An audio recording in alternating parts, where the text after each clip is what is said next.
ఈ నటుడిని గుర్తుపట్టారా? చూడండి పాపం ఎలా అయిపోయాడో. నచ్చితే లైక్ చేయండి, కామెంట్ చేయండి, షేర్ చేయండి. దయచేసి ఎవరు స్క్రిప్ట్ ఇవ్వలేదు, నేనే రాసుకొచ్చాను రైటర్ని కాబట్టి నేను రాసింది నేనే చదవాలి. అయితే ఒక్కటేంటంటే, నువ్వు మాట్లాడితేనే బాగుంది, రాసింది చదివితే ఇంకా అసహ్యంగా ఉంది అనుకోకండి. అందరికీ నమస్కారం అండి. ఈ మధ్యన ఫంక్షన్స్కి రావాలంటే భయంగా ఉంది.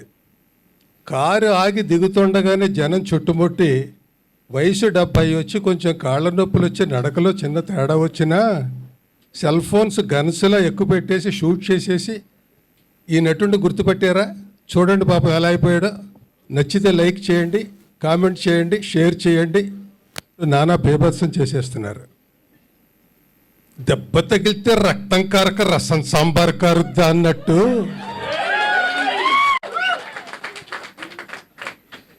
డెబ్బై ఏళ్ళు వచ్చాక నొప్పులు, కాళ్ళ నొప్పులు, కీళ్ళ నొప్పులు కాక కాన్పు నొప్పులు వస్తాయా?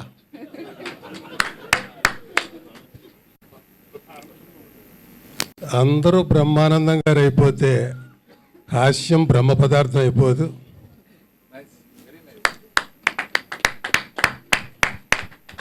అర్ధ శతాబ్దం, దాదాపు 1500 సినిమాలు. పోటీ నలుగురు మధ్య అయినా, 40 మంది మధ్య అయినా, రాబోయే ఇంకో 80 మంది మధ్య అయినా, తరతరాలతో తలబడిన తరగని చరిష్మా. అది థియేటర్కల్ సినిమా అయినా, ఓటీటీ అయినా, టీవీ అయినా, సెల్ ఫోన్ అయినా, సోషల్ మీడియా అయినా, ఈవెంట్ అయినా, యాడ్ అయినా, మీమ్స్ అయినా, ఏదైనా ఎక్కడ చూసినా ఆయనే ఆయనే. ఆయనతో నటించని నటుడు లేడు, ఆయన నటించని సినిమా లేదు, ఆయన నటించని పాత్ర లేదు. అసలు ఆయన నటించక్కర్లేదు, అసలు ఏం చెయ్యక్కర్లేదు, ఆయన కనిపించక్కర్లేదు. జస్ట్ ఆయన గుర్తొస్తే చాలు నవ్వు వచ్చేస్తుంది. ఒక్క మాటలో బ్రహ్మానందం గారు ఒక అపురూపం. ఆయనది ఒక హాస్య విశ్వరూపం.